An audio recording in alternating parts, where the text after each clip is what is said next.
It's Wednesday, October 13th, 2021.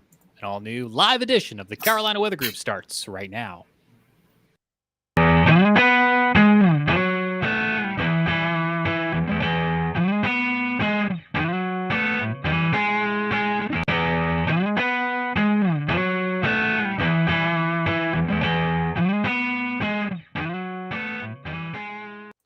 And welcome to an all-new edition of the Carolina Weather Group. I'm James Brierton in Charlotte. It is Wednesday, October the 13th, 2021. We're coming to you live on the Carolina Weather Net, on YouTube, Facebook, and our other sister platforms.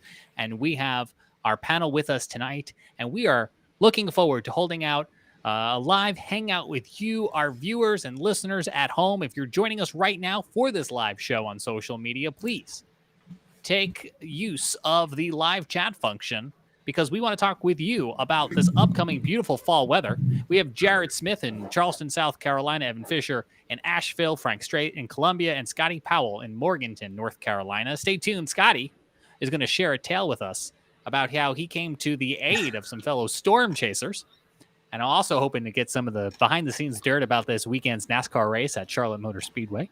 And we're also going to be talking about a bug's life. There seems to be a phenomenon happening right now with bugs hanging out on cameras and getting real close and personal with them. So we're going to show you some of those fun images that we've captured around the Carolinas in the past few days. But guys, let me just throw this question out there to our panel and to our audience that's joining us for this live broadcast tonight. Who, by show of hands or by show of chat, is excited for the cold front that's coming through this weekend?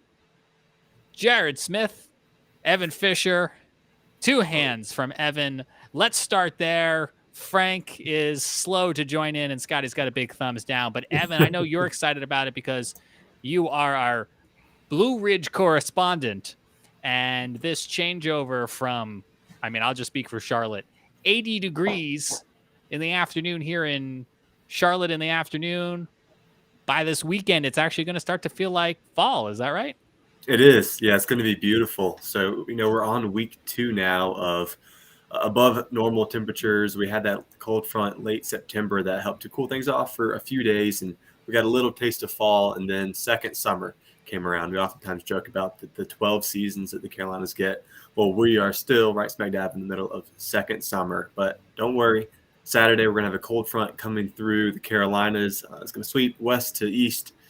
And by Sunday morning, just about everyone in the Carolinas is going to be feeling lower dew points. You're not going to be feeling that heavy, oppressive humidity. There's going to be folks, we'll see temperatures from the 30s in the mountains up to the 40s and low 50s down near the coast. I think everyone except for Scotty Powell is excited across the Carolinas. I'm not opposed to a little seasonable weather. I've really been enjoying these cool temperatures in the evening where I've been able to open the windows and turn the AC off and save on electricity. And I don't know about you guys, but then in the mornings, I don't want to come out from the warm comfort of the comforter on the bed because the outside temperature is cooled down. It's not uncomfortable, but it's cooled down. This is really the sweet spot. It's great at night. It's great by the fire if you can get a fire going.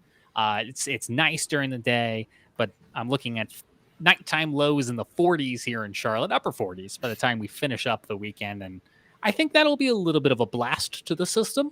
I haven't been there in quite some time. Scotty, why are you not looking forward to it? Well, as you guys know, I'm the resident summer lover. So, it's just kind of reality hitting in that we are finally in the fall season and eventually winter. And so that's why I'm a little excited because I'm supposed to be going to the Panthers game on Sunday, and where my seats are kind of the sunny side. And the last few games I've been to, it's been pretty hot. So actually am looking for temperatures right around 70 on Sunday afternoon. So it's not going to be too bad, but the summer lover inside of me is just hates to see summer leave. But as the good saying is, all good things must come to an end. So we'll welcome fall in with all of you fall lovers. I hope you enjoy it. And then we get into the cold, rainy winter season. So, it's just all downhill from here from my perspective. Scotty also hates pumpkin spice latte. But I do like pumpkin, but I just don't like pumpkin spice latte. Yeah. Pumpkin is great. That's I always say there's a good few things about fall: pumpkin flavored stuff, apple flavored stuff, and football. That's the three things that I like in fall. You forgot Oktoberfest beer. I don't drink beer, but I know that's a big thing for some folks. So I'll tell you, I went to Seaboard Brewery the first weekend here in Matthews, North Carolina, and I didn't even realize I didn't put 2 and 2 together until I looked around and I was like, wow, they're doing a lot of business here on a Saturday afternoon. And everyone was wearing Oktoberfest t-shirts. And I was like, right. Oktoberfest. James, you brought up a good point there. I know this is kind of Thank you. free-flowing. So you said, I'm curious. I want to ask our people who are watching tonight. You said you opened the windows, in your house to kind of cool things up. I actually want to know how many people do that.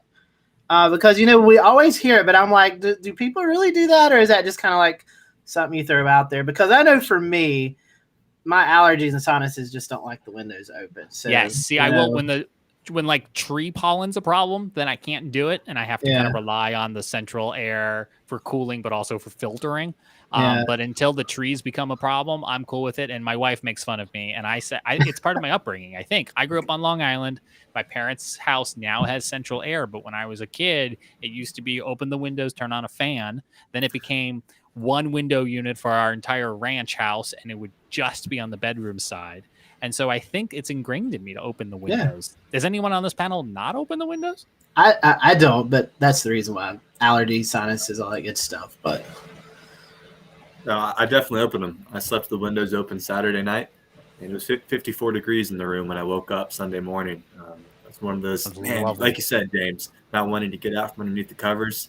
Yeah, that was a hard morning to move. I mean, Jared's like, what? Boss, but if I'm late to work, it's probably why. Season. Jared's like, what are y'all talking about? It's never cool down here. Well, that's going to change here, in pretty short order. I mean, we're going to be getting into the 50s when we get into next week, which is pretty exciting. I mean, exciting for the summer lovers and maybe not so much, but it's certainly going to be, quite a change. A lot of people have been asking about it. A lot of people are like, hey, where is fall? We're going to have a little taste. Yeah, we're gonna have a little taste of October before it's over. We're gonna get into, what's interesting is we're actually potentially going to challenge some record highs here on Friday. Record high is 87, really? And we're gonna get kind of close to that. We're not gonna break it, which is good, because if we were breaking it, then that would mean probably 90s, and so I'm not. Yeah, not into that. So, but the good news is that there's no sign of any of that blow torching, which is great. And really, it's been very comfortable. We've had pretty comfortable dew points. We've been starting the mornings here in the low 60s. That's pretty good. That's I'll take that. I think that's perfectly fine. We had 81 this afternoon. Beautiful. Like, it is just like Rob Fowler, our buddy Rob Fowler. He will put on his Instagram on mornings of nice days that it's a lunch outside weather alert day, and I took full advantage of that today. Let's just say that, and it was absolutely worth it. It was just brilliant outside. Great to get some sun and not feel too.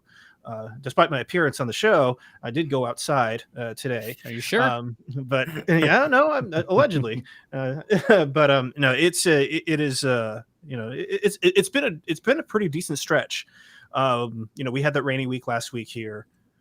We've had some bouts of coastal flooding, but we've moved on from that. Fall's coastal flood season around here, so that's nothing completely out of the ordinary, and really has not been.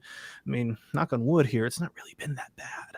So, all things considered, so we're doing on balance. I think we're doing pretty well with weather down here, and fall fans, UGG boots on standby. I don't know if it's going to be legit sweater all of the day weather just yet, but we're getting close. No, it is. Yeah, Jared, your record high is 87 down in Charleston for Friday. Yep. Mm-hmm. Yep. So it's 90 here in Columbia. I don't think we'll get to 90, but 88 maybe here. Hey, one thing to look forward to for folks that are watching, or the guys on this panel, Saturday and Sunday in Boone, a really banner elk, is the Woolly Worm Festival. So with the nice weather, once we get past a little bit of rain on Saturday, it's going to be a sweet weekend to go up there. You go, you see in Boone on your screen right now. It's going to be a great weekend to go up there. Check out the woolly worms. There's a wives' tale that they can predict the outcome of winter. I found my first one the other day. It was not a good outlook, so I'm going to pretend I didn't see it. Hopefully, La Nina. There's a lot of La Nina. Yeah. A lot of superstitions when it comes to fall, winter weather predicting. You know, the fog on August mornings is a big one. But if we took fog on October mornings, I think we'd have like a whole winter full of snow because it's every morning this month has been foggy. Yeah. Same thing tomorrow. The stable layer, was it last night or the night before? I was driving to work and I'm on 45 in Ballantyne. Anyone knows the area, off in the distance. I'd have to look up where it is again. There's like a factory or a power plant or something, and it always has like a plume of smoke, more visible in some days than others. But it looked like a cloud factory because the big plume was coming up and then hitting the stable layer and then just joining the blanket of clouds. It looked like Willy Wonka was pumping out clouds. That's cool. Don't tell everybody our secret.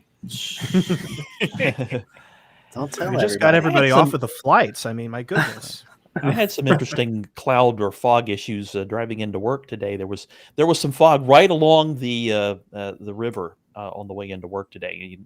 If you're familiar with Columbia's geography, the Saluda and Broad River come together to form the Congaree just above Columbia, and then the Congaree flows right next to Columbia. And there was a layer of low clouds and kind of some fog just right over the river, but confined just to the river this morning. And it was kind of interesting seeing the sun coming through that as I was driving to work. I was grateful for it. Otherwise, the sun would have been right in my eyes. So I was thankful for it because the sun angle would have been bad and it would have been difficult to drive that last half mile into town. But also making it difficult were all the people doing 90 miles an hour around me. But that's another story. That's not without using profanity, so I won't tell that story. You make a good point, Frank. You know, I don't know about you all, but driving in the morning and afternoon, that sun layer, that angle of the sun is getting lower and lower in the sky, and it's just blinds you as you're trying to get home or go to work every morning or afternoon. It made me realize how dirty my windshield is. Yeah, that is the exact reason I washed my car a few days ago. With that, and it's also going to be dry all week, but. My windshield was so dirty, and the way the sun was bouncing around, I was getting to the point where I really couldn't see. So, you mentioned getting some work done without the rain. I treated my lawn with fungicide. It's got a little bit of a brown spot problem. I've got zoysia grass, and I had to wait for temperatures to kind of average around 70s and no rain because I needed it to soak in. So you reminded me of that, Frank, because there are things that right now, I mean, heck, I thought about putting the Christmas lights up, guys, while it's still like 70 or 80 degrees, not turning them on unless you want. But I was like, I wonder if I could knock this out now before it's really cold. Go ahead, knock that switch on. Somebody near my parents' house already has their Christmas lights on. I mean, they just Halloween, no, Christmas. I don't know about y'all, but Christmas lights makes me so happy. So I'm like, bring them on. Like I love Christmas lights. It's just one of my favorites. There's a good strategy. I like Christmas lights at Christmas. Okay. Frank, my Christmas tree goes up. Frank, my Christmas tree goes up the first weekend in November. So it's yeah. Scotty, you do well in the Southern Hemisphere. You need a nice warm Christmas. That way you can convene all the good stuff. Yeah. For your good stuff. Let me be clear about that. you know, I've about give up hope on any cold weather or winter weather or anything where we live now. So I'm imagining I'm living like Miami or something. Yeah. Yeah. I'm glad. I like your enthusiasm. Your chances are low there. You should move to Columbia or Charleston. Or just south of 85 where it never snows. I will say that I did not unwrap one of the trees outside last year that had Christmas lights going up of it, white lights, and I just kept them off all year long. But now that the sun is setting earlier and I'm coming home and I need to be able to see the door to unlock it, I have put the timer back on for these white lights. Call them Halloween lights to keep Frank happy. But it allows me to. I was like, that's a nice touch. Hang you a bat and a skeleton and a pumpkin. You can call it your Halloween tree. Yeah. Speaking of scary bugs, that's what we call a segue. Have you guys noticed, before I roll into the video, have you noticed more bugs in your house? I think the cooler temperatures, unless I just have a buggy house, is leading them to seek shelter at night in warm places. I know where you're going. I know where you're going with this. Around here. You don't have any roaches, is that what you said? No, only a few, but they're really big. I've forgotten how big the cockroaches can get here in Columbia. I'm glad you said that, James. There's literally a spider 3 feet to my right sitting on the floor coming towards me. So I'm glad Oh, you wow. mentioned something else. I would have been ill prepared for my For your friend yeah. there, huh? Oh, yeah. Well, Yeah. check this out. WCNC caught this. They have a camera atop the View building in Uptown Charlotte. Look at this guy, guys. Oh. He's like Nope. taking over the skyline. Is it a Hornet? Is it a That's Wasp? That's the Charlotte Hornets. That's Hugo. Is the Yeah, Charlotte that's Hornets, Hugo. right? Exactly. Very good. But it's not just Charlotte, because if you were watching our Carolina Weather Net today, look at this moment at about 12:32. If you haven't watched our Carolina Weather Net, it streams throughout the day and shows you real-time conditions. Well, watch what pops up in the Greensboro camera in the bottom left. I don't know what that is, but he was waving high at about 12:32 today. How did you catch that? Looks James? like a wasp. Do you not watch the Carolina Weather Net, Evan, like all the I time? was in class. Well, Good maybe student. I didn't catch it. Maybe somebody else caught it. But Is that yes. did it spray something on the screen, or is that just like condensation or I what? think that's probably condensation. Okay. I was like, I'm gonna hope that's condensation. I was like, or did it spray something? Yeah. Either that or the lens is messed up.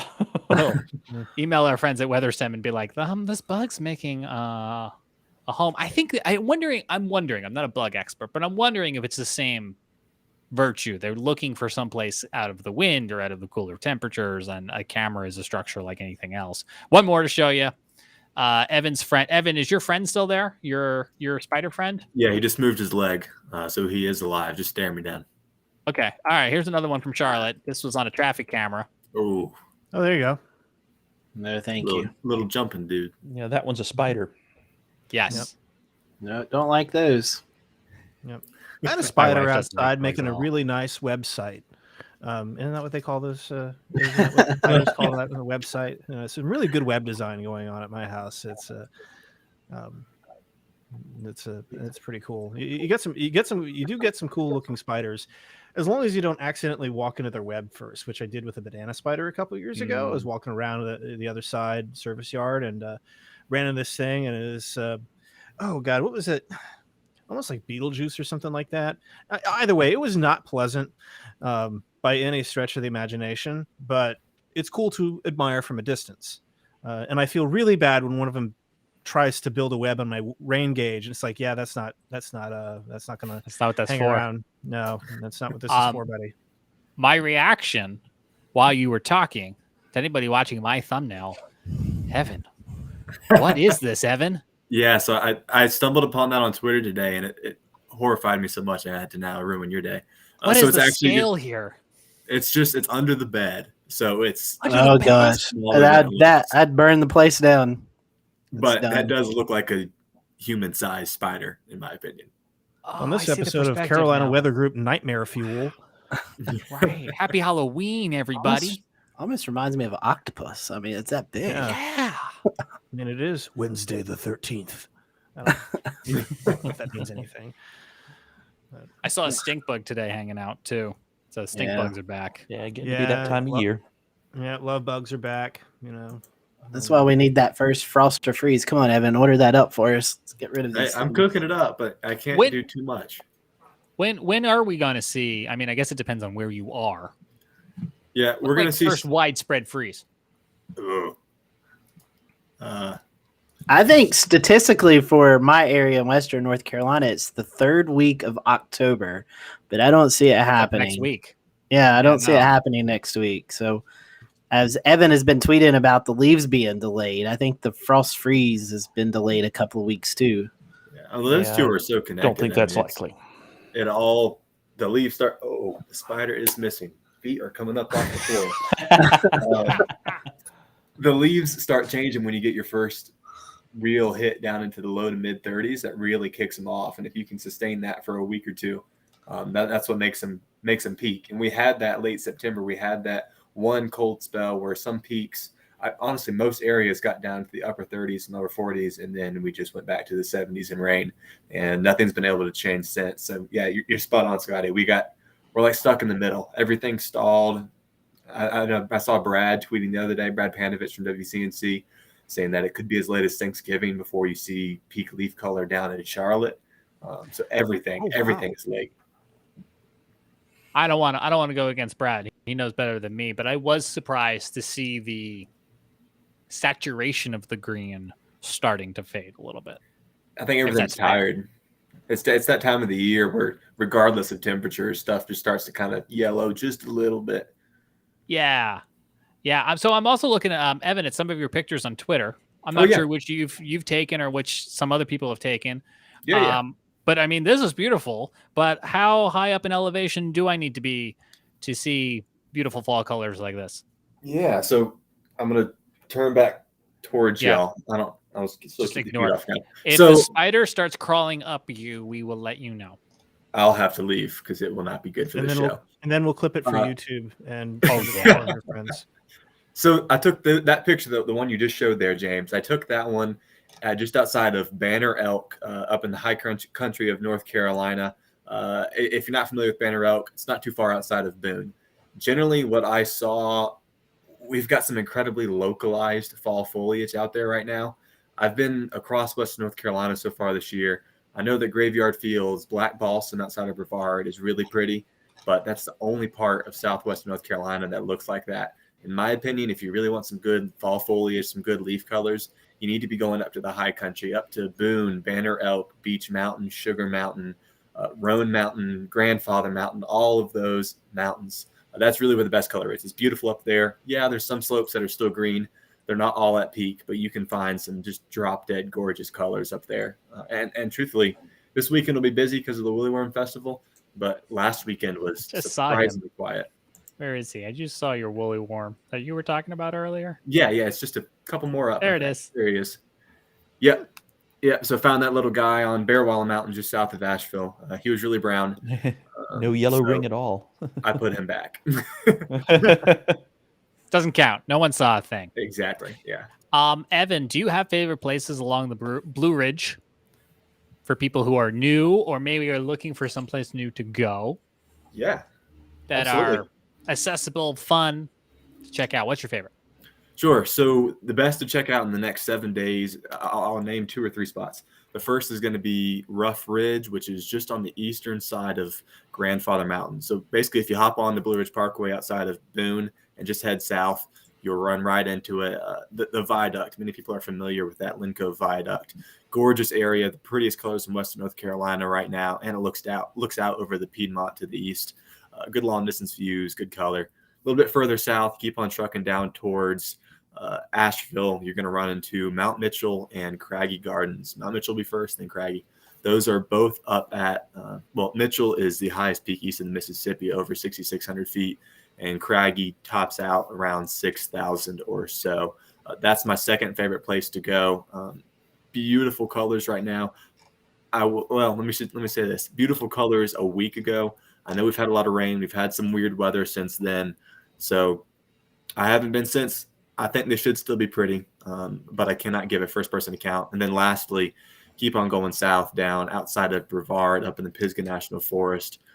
You're looking at Black Balsam, Graveyard Fields.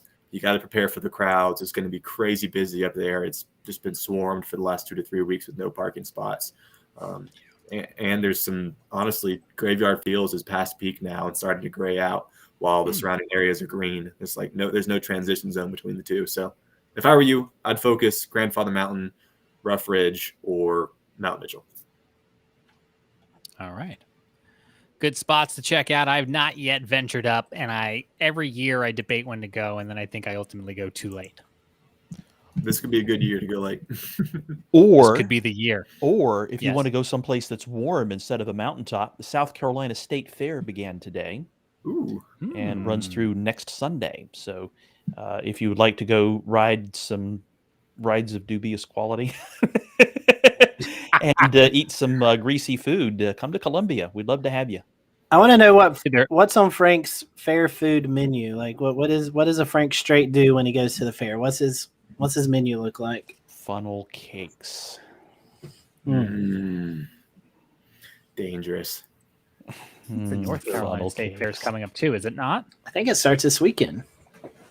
Yeah, State Fair, North Carolina, October 14th through the 24th. Tomorrow. So you have your pick of state fairs, folks. Visit them both. And the Western North Carolina State Fair. Biased if it's a good one.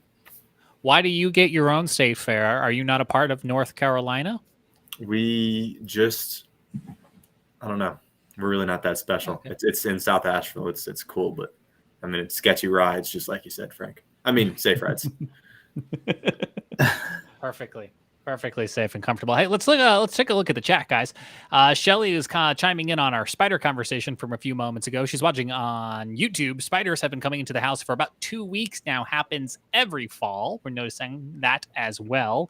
Seth also watching on YouTube. Nothing like a good funnel cake straight from the fair.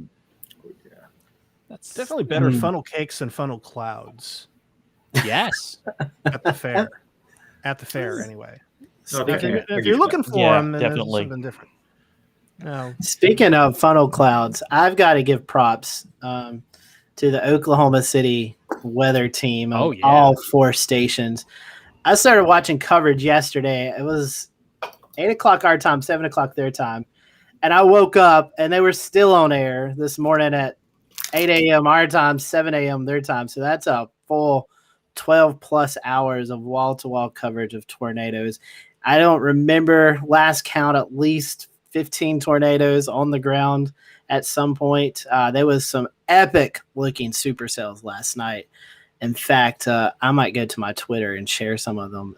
But I was really just in awe of the commitment. We all know the Oklahoma City market is like the best market for wall-to-wall coverage. But could you imagine guys being on air 12 hours plus covering tornado after tornado? And some of these tornadoes were big supercells, but some of them were like QLCS tornadoes where they pop up all along the line and very difficult to pinpoint. So, I mean, just kudos to everyone. In fact, at one time this morning, for the first time that Rick Smith, our friend from National Weather Service in Norman, documented there were 3 female meteorologists on air giving wall-to-wall coverage at the same time in Oklahoma City metro area, which is a first in like 12 years. So kudos to those stations. So thumbs up for the work that y'all did. Not only last night, but Sunday also. Several tornadoes again. So I think fall has become their spring in tornado season. Well, and that brings up a really good point. We're in October, but we still have fall severe weather potential even here in the Carolinas. We need to keep our eye on the tropics because that's not done and over with yet. We've had infamous October storms before, so a good reminder to not let our guard down. We are heading into the second season, so you must be on guard. Of course, it must be said, the folks out in Oklahoma, speaking of Oklahomans, they say that their tornado season starts on January 1st and ends on December 31st. And that's basically the case here in the Carolinas, too. Yeah. Obviously, the tornadoes are less likely during the cold seasons, but they can happen any day of the year. So it's something you always have to be prepared for. Yeah. We have James, go ahead, Scotty. I was going to say, you had the screen share up there of the supercell out of Frederick, Oklahoma. And this thing developed, I want to say it was 3 miles from the radar. So this is a little bit further north of the radar, but we got some spectacular images of that tornado from radar. And in fact, guest that you'll see next week on our college episode, Andrew Messersmith, student at OU from Charleston, South Carolina, was actually out there chasing the event. He and I were tweeting all night, and he was sending me some videos. And then I woke up this morning at like 2 o'clock in the morning. He and Reed Timmer were posing for a selfie at a gas station. So even Timmer was out there chasing those. And I see that Chandler was talking about the flash flooding threat. That's ongoing too. And that's linked to a hurricane that's going to hit on the Pacific side of Mexico and right up into Texas, into southeastern Oklahoma. So it's an Oklahoma weather week for sure. Yeah, let's show that real fast. Is this Pamela? Mm-hmm. Yes. All right. So here it is here. Yeah, that's pretty eye-catching as well too. Yeah, it's right in this cold front that's going to be bringing you some cold air or fall-like air. Yeah, the fall front. Chandler had another comment a moment ago, too. We were talking about sustained live coverage. Chandler writes on Facebook, I went 4 hours on the FSU weather. Could never imagine even going longer than that. I mean, it gets very tiring. And it's a lot of work on your voice, too. And it's intense. Like, we've done it here on the Carolina Weather Group, and I don't know about how you guys feel, but I'm exhausted after it. I just like my brain's fried. Like I can't think anymore. I mean, it's intense. I think there was one time last year, the years get really confusing with COVID. I think where we did 8 hours one night, Scotty, and I have never been more exhausted in my life. And honestly, I had, Scotty and Jared and James and Frank at certain points to help out. And they would chat. I can't imagine having to be solo or just with one other person for that duration of time. Kudos to those folks. I've done some pretty long shifts when I was living up north, but we're on the radio though, so it's not exactly the same as doing hours upon hours of severe weather coverage wall to wall continuously. But I've done some long shifts where I've been on the radio for 20 plus minutes out of each hour and then having to work frantically to get other tasks done during the rest of the hour. And I can assure you that is a long and grueling shift. Frank, I got some renewed respect for weather coverage of severe weather and tornadoes on the radio. I just remembered last month, I did a show live from Pennsylvania as Ida was dumping all that flooding on the Northeast. And I took Amtrak to get up there. And don't get me started on Amtrak's weather decision support, because they had us plowing through tornado-warned polygons on our way through the Baltimore area. And I mean, it was blinding out the window. I have no idea how the engineer saw where he or she was going. But Frank, the thing that kept me connected was my AM/FM weather radio that I was tuning in to radio stations in the DC area and the Baltimore area who were doing severe weather coverage on the radio. And for me, and somebody who was in a moving vehicle with very little internet and no access to TV, that, I mean, was all the difference. And, it was a scenario I hadn't really thought of so much as when we talk about taking a radio into your safe place or maybe being in a car, but like I was on mass transit. And I was just completely cut off from the world if it wasn't for the FM radio. Luckily, those stations had FM signals that could penetrate the moving metal shell of the train. Yeah, well, the transportation companies in general, especially trains, they have difficult decisions to make when there's severe weather going on.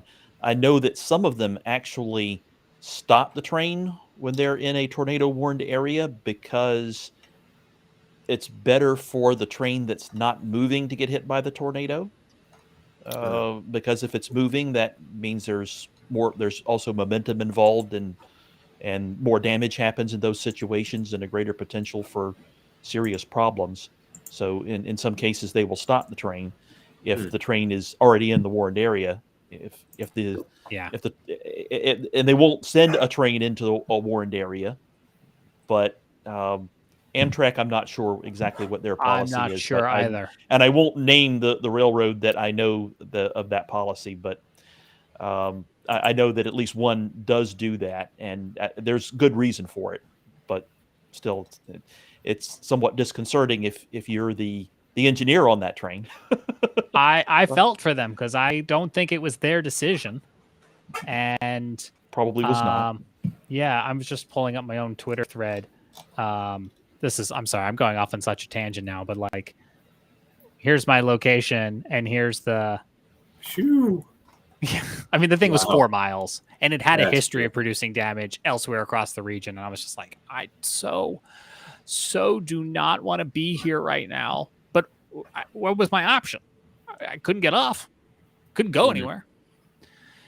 Scotty, what is this you put in chat?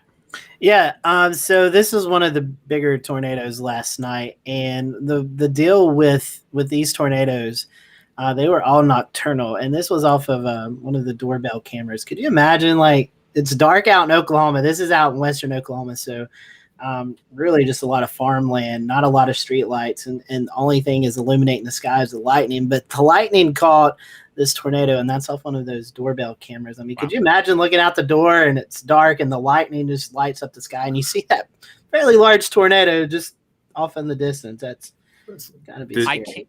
Is that the one that was near Frederick? That's in Clinton. That was up above that was the supercell that was above the one in Frederick. There was two out there last night, but yeah. What this picture reminds me of, and you've heard us say this before here in the Carolinas, it's so hard to chase here in the Carolinas because of our terrain, our hills, our trees. I mean, this shot from Oklahoma, right? This is stepping out your door. Yeah. And I wouldn't want to see it no matter what the distance is. But like you can just tell from the horizon here how clear of a line of sight that they're able to get in that part of the country is I thought pretty incredible takeaway from that picture. Yeah, it's a crazy night out there. So thankful. Most of these tornadoes, I know there was some damage in the OKC metro area this morning, but the two larger tornadoes last night, a lot of it occurred over a lot of farmland. So, Evan, to kind of wrap this conversation about the tornadoes, I don't know if would you follow any of them last night? Yeah. So I just threw a link in our internal chats. There's a video from Rob Hall chasing out in Oklahoma. Not sure which tornado this was, but this is truly one of the spookiest tornado videos I have seen in a long time. It's super retro. It's all grainy and nighttime. But if it was on a bigger screen, it might be a little hard to tell like this. But if you freeze frame it during those lightning flashes, you can see that the tornado was 200 yards away, maybe crossing the road, and it just the lightning illuminates this huge tower. This is massive stovepipe. Yeah, there it is. And notice that down the road there, it looks like there's a car down the road, and the tornado passes between the chaser and that other car. Yeah. Can you imagine what that other car must have seen in their headlights? If they weren't a chaser, I'm sure that they were not as aware as Rob Hall was. That must have been horrifying and the story of a lifetime. Reminds me of that movie, The Night of the Twisters, where there's tornadoes in the rearview mirror. But I wanted to sum this up. We'll close the tornado conversation, Evan. But the Frederick supercell that occurred moved north. And do you know where there was also a confirmed tornado from that supercell where it hit? No. So he's shaking his head no while eating something. It hit in the Wichita Mountains, where if you've not forgotten, semi-sweet spider morsels. it hit in the Wichita Mountains in the Holy City, where we went, and that's actually where I fell out there and broke my ankle. Yes. Oh my goodness! Wow. It was a little taking me back to our trip out there. I was like, there's a beautiful city, or beautiful, mountain place out in the middle of Oklahoma. You don't expect mountains, but there was actually a tornado. I think it was like 3 or 4 miles just to the east of the Holy Cities. Wow, that's wild. Park out there. So, anyways, I do want to wrap on one other story. Mr. Scotty Powell, you had some flooding in Morganton in this past week. Yeah.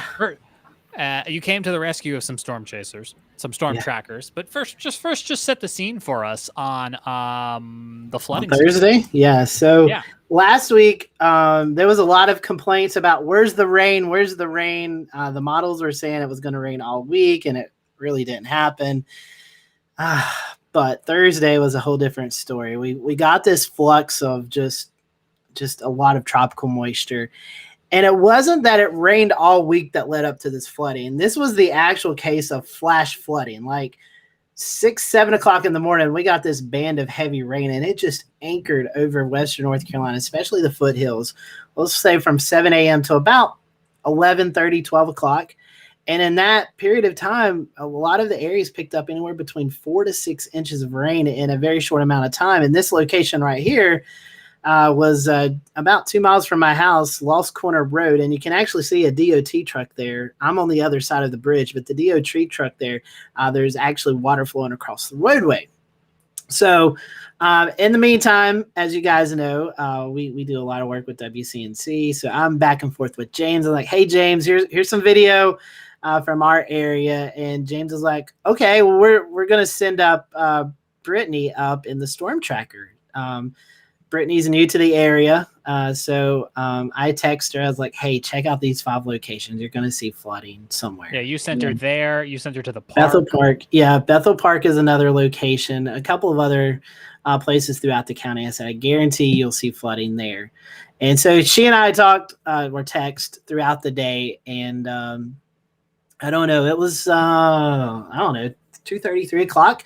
I had to drop something off at the post office, and I know Storm Tracker was at the post office. And if you're not from Morganton, the post office is where the infamous sinkhole is located that started this time last year with whatever that tropical storm hurricane was, Zeta, Ada. I can't remember. There was so many last year, but it was one of those storms that created this sinkhole. And since last November, it's not been touched. So Brittany was there. I think I actually tweeted it out, and James was like, "Hold my hat" or something like that. They've not fixed it yet. Hold the phone. I Hold said, the hold the phone, phone. I was like, is that the same sinkhole from a year ago?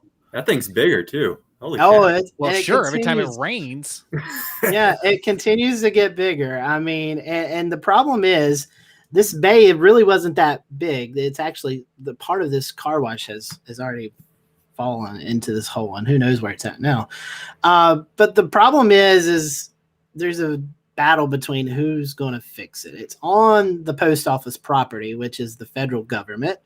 And then this car wash, I don't know how the car wash is on the post office property to begin with, but their little parcel was the part that got, hit by the sinkhole. And so now there's an argument, whose fault is it? Who's going to pay for what? There's drainage issues. It's a big hoopla. Nobody's doing anything about it. So Brittany was there. So I said, "Hey, Brittany, good seeing you." We talked a little bit there at the post office, and I went on about, I was like, "Hey, I'm still around if you need me." But I went on and went home. And then James called me. I don't know. It's like 5:15, 5:20. And he's like, "Hey, what are you doing?" And when James says, "Hey, what are you doing?" you always know there's something coming along with that. So I don't call it just to say hi enough, apparently. So I was like, "Oh, nothing." And he's like, "We need a little bit of help." I was like, "Okay." And he said, Storm Tracker, the battery in the Storm Tracker, it died. They were at the gas station, and it wasn't producing power anymore. So here we are, jumping off the Storm Tracker. It took about 10, 15 minutes. The fun part was it was going right up to Brittany's hit around 5:45, leading into weather. And this is about 5:35, and we're a little nervous that Brittany's not going to get back up to her scene where she needs to shoot her spot at 5:45. Thankfully, at 5:39, Storm Tracker cranked up, and they were off on their way and got the 5:45 hit plus the 6 o'clock hit and saved the day. So I've sent my invoice in to Brad Panovich at WCNC, so I'm expecting a service call. The rate's not cheap, but Brad's got the money, so I'm just waiting the paycheck from him. So that was the day. I've never met Brittany in my life, and I got to spend all day with her on Thursday. So it was a fun time. It's always fun getting to hang out with people in the weather community, and it was fun to help them out. And a lot of people actually, I guess, knew as they were driving by where the Storm Tracker broke down is one of our major highways. And there was like 3 or 4 people was like, "Hey, I saw you out there on that. What was wrong with the car?" And I was like, "Oh, I was just helping them out. They need a little bit of help." But Human error. Yeah. Human error. I will say, for the Chevy sponsor on the vehicle, there's nothing wrong with the battery or the car. There's just a lot of broadcast equipment inside the car, and it was left on while the car wasn't moving. Yeah. So inverter kind of powery stuff. And So Brad blamed it on Chris Mulcahy heating up the hot pockets in the vehicle. So we'll blame it on Chris if you want to. We'll go with that. So. It works. Yeah. Oh, and I got to do my first live hit on TV in a while. We put Scotty on TV. Yeah, I didn't know what to expect. James was like, "Hey, we're just going to put you at that bridge.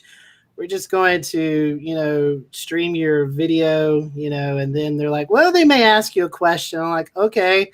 And it turned into like almost a full-fledged 1.5-minute segment there. So, all is good though. It was fun. And it was a typical flash flood scenario. About 1:30, 2 o'clock, everything was kind of retreating back into the banks, and we had a little light rain left over. But guys, I'll tell you, my house here, the rain gauge stops at 6 inches. I don't have a big Kokoros gauge, so anybody from Kokoros who wants to send me one, I'll take it. But it stops at 6 inches, and it was overflowed. I mean, and water at the top of 6 inches. So I know we got at least 6, if not more. So, Wow. yeah. And it's so funny, the different story down in Charlotte where James is at. Yeah. I just seen Charlotte is in a deficit. I think you guys are 2 or 3 inches below average this year. So a tale of 60 miles, pretty We good. weren't completely dry last week, but we were very much in the camp of, I thought you said it was going to rain. Yeah.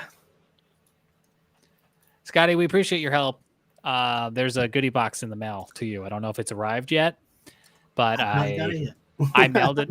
I mailed it very late on Saturday. We'll just call it Sunday, which doesn't really exist in postal service terms. So, And then Monday they were off for Monday. Columbus Day. So yeah. so maybe that's why my 2-day shipment told me ETA of Thursday. Maybe That so. would do it. Yeah. Anyway, you got mail coming your way tomorrow, Well, I buddy. appreciate it. No, anytime to help, you know that. I always love to help when I can. So I told Scotty later that night and called him on my way home. I said, your name became a drinking game because we need Scotty live. Oh, can Scotty send a video? Oh, can Scotty go jump a car? I think I need to be on the WCNC payroll. We'll just. Oh, do it that's that way way. above my pay grade. And just like, oh, we're all the time. Got to go now. Thanks so much, Scotty. Bye-bye.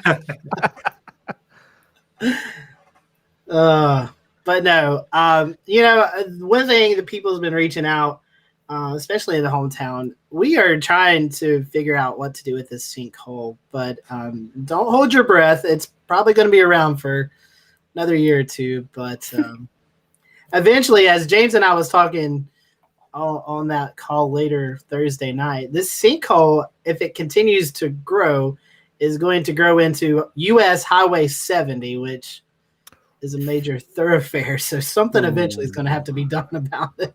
Oh, my word. I was about to Carolina say, Weather put Group Keeps live from growing, the and sinkhole. we stay in a wet pattern. Or if we can get into a wet pattern, then we might be able to call it Lake Powell. Yeah, we could Yeah. do that. We could do that. put a little historical marker next to it too. I mean, it is on Right. federal Yeah. property, so I mean they should designate it. Let's get NPS involved, and let's national. Park. The biggest headache of this sinkhole for me, at least, is where you don't really have to go into the post office. They have those little post office boxes you can just drive up and drop your mail in. Well, that's where the sinkhole opened up. So those boxes went into the water. Oh, So now I have to physically get out of the vehicle and go in the post office, which I don't want to do, but that's what we do. Which, Oh, by that's the way, the actually rain good. prospects are not particularly good around here for a while. I see everyone's in chats talking about how dry it is. Yeah. Not looking all that great for rain across the Carolinas next week or so. We'll see a little bit Saturday, but it's not going to be much. Not meaningful. Right. Yeah, right. Just when we're trying to play some football games Yeah. on Saturday. I don't want to jinx anything. I know we got to go, but I want to ask Frank and Jared, since they live around the coast. We are creeping up on mid to late October. I mean, we're rounding almost third base of the hurricane season. I don't want to jinx anything, but the pattern kind of is favorable that we may not see much happen along the Carolina coast this year. So you guys have any feelings on that? Well, this thing that you see the yellow X on right now, that's not looking so great for development at this point. I mean, you can't rule it out, but not looking so great. The models around 10 days from now have been trying to latch onto something in the Western Caribbean, which would be favored climatologically. So it's an area that we'll have to keep an eye on. But today's 18Z run kind of lost it at the GFS, so whatever. But I guess at this point, I have to put the odds at somewhere around 20%. We'll put a yellow Frank Straight face on it or whatever, that we don't see another named storm in this season. But that's saying that there's an 80% chance that we will. So take that for forecast at face value. Jared, it seems like this high pressure that's just parked over the southeast, though. I mean, it's your friend there along the coastline. I mean, Yeah, no doubt, and and we'll, again, we'll see what happens. The other thing that to keep in mind is that you get into this part of the season, and we're starting to get cold fronts in the area, but these things still stall out, and they stall out Yeah. sometimes in favorable spots. So again, much as at the beginning of the season we got to worry about the homegrown stuff, it's not out of the question that we got to worry about some homegrown stuff maybe later in the year. However, that being said, again, back to our wood here. I'm, if we end it with Wanda not going used, I'm happy. I'm a happy guy. Yeah. We're all happy. That being said, you have to. Big storms have happened in late October and Yep. November. So, as I say on Twitter, maintain readiness because you have Yep. to, or else you get caught flat-footed. Things can happen. When we have fronts moving through, tropical systems like to ride along them and just ahead of them, join forces with them, and when that happens, you get vast amounts of rain. Mm-hmm. So you do have to Yep. be ready for all aspects of tropical systems, even into November.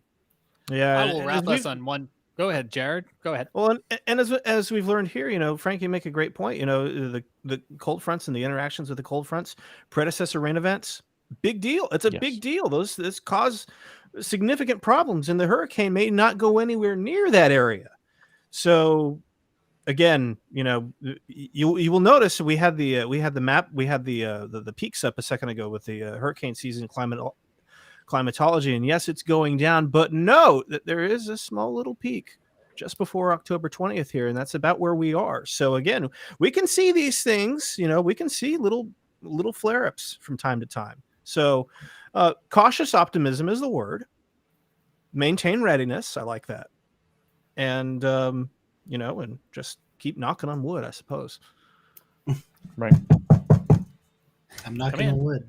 Want to let everyone at home know that coming up here on the Carolina Weather Group, you're going to want to be subscribed. We have a special multi-part series coming up starting next week where we're talking to college students in the atmospheric science programs across the area, find out what it is that fuels their weather interest, learn more about those programs. So whether you're a college student or maybe you're an upcoming college student and you want to hear more about some of these programs, that kicks off this coming Wednesday right here on the feed for the Carolina Weather Group, whether you're watching on YouTube or our audio podcast. And you'll be able to get early access to that episode, or so, knock on wood, that's our hope. If you're our Patreon subscriber, you can check us out at patreon.com/Carolina Weather Group when we're working on shows that aren't live.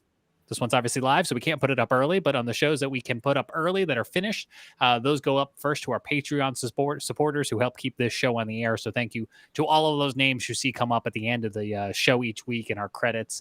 We couldn't do it without you, so please check us out, patreon.com/Carolina Weather Group. There is a link to that in the description for this show, no matter where you are watching or listening to it. Scotty Powell, let's end this show on a positive note. All of this lack of rain was real good for the race this weekend in the Carolinas. Rain and NASCAR in Charlotte almost always go together, but not this time. No, not this time, but I would tell you this. There was actually some people wanting some rain because this is one of the few events every year in NASCAR that if there is a little bit of rain, then the race can continue. And so we didn't have any of that. It was a nice weekend across the across the Charlotte area.